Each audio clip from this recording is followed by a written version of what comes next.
ప్రభువైన యేసుక్రీస్తు నామములో మీ అందరికీ వందనాలు. నా దేవుని మిమ్మల్ని మీ కుటుంబాలను నిండారుగా దీవించుగాక. ఈరోజు వాక్యాన్ని చూసి నడుచుకున్నాం. దేవుడు మనల్ని ఎప్పుడు ఏర్పరచుకుంటాడంటే కొన్ని లేఖనాలు తెలియవలసింది.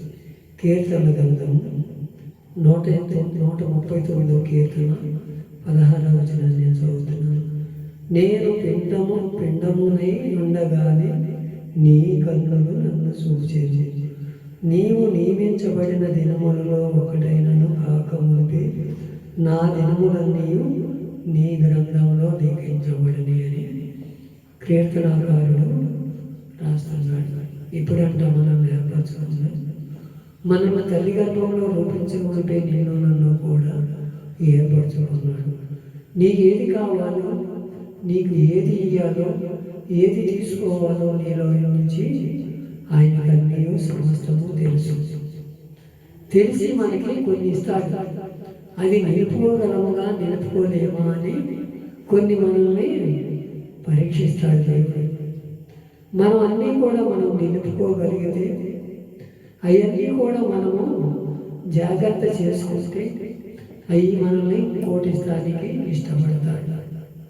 ఆయన ఇచ్చిన కృపను మనం దూరం చేసుకుంటే, ఆయన ఇచ్చిన కృపను మనము ఇంకా దానిని లెక్క చేయకపోతే ఆ కృపను తీసేయడానికి ఇష్టపడతాడు. మనం ఆయన కృపను పొందుకుంటాం. తల్లి గర్భంలో రూపించకుంటే ఆయన కృపలేదే మనం రూపించలేము కదా. ఆయన కృపను మనం పొందుకోవాలి. ఆయన కృపలో మనం జీవించాలి. ఆయనతో మనము అంటుకట్టబడాలి. ఇక్కడ అదే అంటున్నాడు, నన్ను సూచిని నియమించబడిన దినములో ఒకటైనా కాకుంటే నా దినములన్నీ నీ గ్రంథములో లిఖించమని.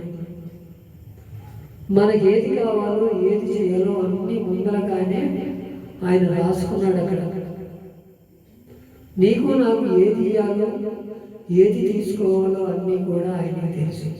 ఆయనకు తెలియనిది ఏమీ కూడా అసలు లేదు. నువ్వేం మాట్లాడతావో, నువ్వు ఏది నడుస్తున్నావో, ఎలా నడుస్తున్నావో ఆయన సమస్తము ఏరికొన్నది. మనం అనుకుంటాం ఒక్కోసారి నన్ను అందరూ నడిచే నాలో నడుస్తున్నాను కదా, అందరూ వెళ్ళే బాటలోనే నడుస్తున్నాను కదా, అందరూ వెళ్ళే తప్పే నేను చేస్తున్నాను కదా, ఈ చిన్న తప్పు కూడా నన్ను శిక్షిస్తాడా అని ఆలోచనలో కూరుకుపోతాం. చిన్న చిన్న తప్పులేనంట అది పెద్దదయ్యి అది మన కొంపలే ఉంచుతుంది. అది చెయ్యొద్దు అంటున్నాడు దేవుడు. నీకు ఏది కావాలో అది నిన్ను ముందుకు ఏర్పరచుకున్నానంటే, నిన్ను ఒక ప్రణాళికలో ఏర్పరచుకున్నాడు. ఎందువలన నీ కుటుంబం గురించి, నీ బిడ్డల గురించి, నీ అన్నదమ్ముల గురించి, నీ ఇరుగు పొరుగు వారి గురించి దేవునిలోకి నడిపిస్తావని నిన్ను నన్ను ఏర్పరచుకున్నాడు. మనం దాన్ని వదిలేస్తాం, గాలి వదిలేస్తాం. మన పనులేంటి, మన వారం ఏంటో, మన ఆలోచన ఏంటో మనలోనే ఉంటాడు. యోనా కూడా అదే చేశాడు. నువ్వు జాలిగల దేవుడు, కరుణా సంపన్నుడు. వాళ్ళు పాపంలో మునిగిపోయారు, వాళ్ళు నేను వెళ్ళి మళ్ళీ రక్షిస్తా ఉన్నాను, మళ్ళీ అదే దూరంలో కొడతారు, నేను వెళ్ళిన సుఖమే ఉందని పారిపోతాడు. పారిపోయేవాడు వదిలిపెడతాడు దేవుడు? ఎవరు పారిపోయేదంటూ వదిలిపెట్టాడు కదా. ఆ ప్రణాళికను నెరవేర్చే వరకు కూడా ఆయన నిన్ను నన్ను వదిలిపెట్టాడు. నువ్వెంత దూరం ఉన్నాయని తీసుకొచ్చి ఆయన పని జరిగించుకుంటాడంతే. ఆయన పని లేనిదే మనం ఏది కూడా చెయ్యలేము కూడా. అది మనకు తల్లి గర్భము రూపించకపోతే ఆయన గ్రంథంలో లిఖించబడినది. అలాగే యెషయా గ్రంథం 49వ అధ్యాయం 1వ వచనం చదువుతారు. దీపములారా నా మాట వినుడి, దూరము నున్న జనులారా ఆలకించుడి. నేను గర్భమున పుట్టగానే యెహోవా నన్ను పిలిచెను, తల్లి నన్ను ఒడిలో పెట్టుకొని మొదలుకొని ఆయన నామము జ్ఞాపకము చేసుకునేను. ఏంటంట? తల్లి ఒడిలోనే నిన్ను నన్ను కూడా తల్లి ఒడిలో ఉన్నగానే ఆయన జ్ఞాపకాలతో పెంచాడు. అందుకే సండే స్కూల్లో మన పిల్లలను చేర్చాలి.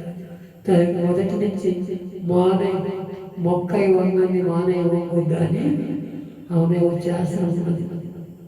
ఆ శాస్త్రానికి కొద్దిగా పెరగనే పిల్లలు వెళ్తారులే అని శాస్త్రం. చిన్న వయసు కానించే పిల్లల్ని దేవుని సులువుకు నడిపించాలి. సమయంలో కూడా అంతే. పాలు ఇచ్చినాక తల్లికి మొక్కుకుంటుంది. ఆ మొక్కు తీర్చుకోవడానికి వెళ్ళి అక్కడ దేవుని సన్నిధిలో వదిలిపెడితే గొప్ప సేవకుడిగా ఒక సమయం ప్రవర్తగా నిలబడగలిగాడు. అలాగే నీ పిల్లలైనా నా పిల్లలైనా అలా నడిపించుకొని మన కుటుంబాలు దీవించబడాలి. అందుకే దేవుడు నువ్వు ఏర్పరచుకున్నాడు. ఊరికి నేను ఏర్పరచుకోలేను. నన్ను ఊరికి ఇది ఇక్కడికి ఏం తీసుకురావాలి. నీ మీద ఒక ప్రణాళిక, నా మీద ఒక ప్రణాళిక ఉన్నది. ఆ ప్రణాళిక నెరవేరుస్తామని తీసుకొచ్చాడు. ఆ ప్రణాళికను మనం ఎలా చేస్తున్నామో ఒక్కసారి మనం జ్ఞాపకం చేసుకోవాలి. అలాగే మనం ఎలా ఎందుకు మూలానంటే దేవుడు మనల్ని ఏర్పరచుకునేది యెషయా 48:10 కూడా ఉంది. నేను నిన్ను పుటము వేసి వేసినట్లు కాదు, ఇబ్బందులలో నిన్ను పరీక్షించి అంటున్నాడు. పరీక్షిస్తాడట నిన్నైనా నన్నైనా. ఆ పరీక్షలో నెగ్గగలిగితే ఆయనకు మనము వారసులుగా, ఆయన రక్తంలో కడగబడి ఆయన రాజ్యానికి వారసులుగా మనల్ని సిద్ధపరుస్తాడు. అలాంటి స్థితిగతుల్లో ఉంటున్నామో లేదో అయ్యా నేను భిన్నంగా ఉన్నాను కానీ నన్ను ఏర్పరచుకున్నావయ్యా. నీ కృప చొప్పున నన్ను ఇప్పుడు వరకు తీసుకొచ్చావయ్యా. నేను ఇంతవరకు నీ మాటను ఇంకేమైనా మీరు ఉంటే నన్ను ఒకసారి క్షమించయ్యా. నా కుటుంబాన్ని నేను కట్టుకుంటానయ్యా. ఇక మీదటైనా నా పిల్లల గురించి, నా కుటుంబం గురించి మేలైన మార్గంలో నడిపిస్తానయ్యా. నీ సన్నిధిలోకి నడిపిస్తానయ్యా. నశించిపోయిన దాన్ని ఎదిగి రక్షించడానికి ఈ లోకానికి వచ్చావయ్యా. అలాగే మా దారి తప్పిపోయిన జీవితాలన్నింటినీ నువ్వు నడిపించే కృపను జ్ఞాపకం చేసుకోమని ఎప్పుడైతే మనం ప్రార్థన చేస్తామో ఆయన నిన్ను నన్ను ఎండిని కాల్చినట్టు కాల్చి పుటము వేసి ఒక సాధనంగా వాడుకునే కృపను దయచేస్తాడు. అలాంటి స్థితిగతులు నిన్ను నన్ను ఉంచాలని దేవుడు ఆశపడుతున్నాడు. ఆశగల ప్రాణాన్ని తృప్తిపరిచి మనం దేవుని మేలులు పొందుకుందాం. ఈ మాటలు దేవుని వెనుకడిలో దీవించి ఆశీర్వదించునుగాక. ఆమేన్.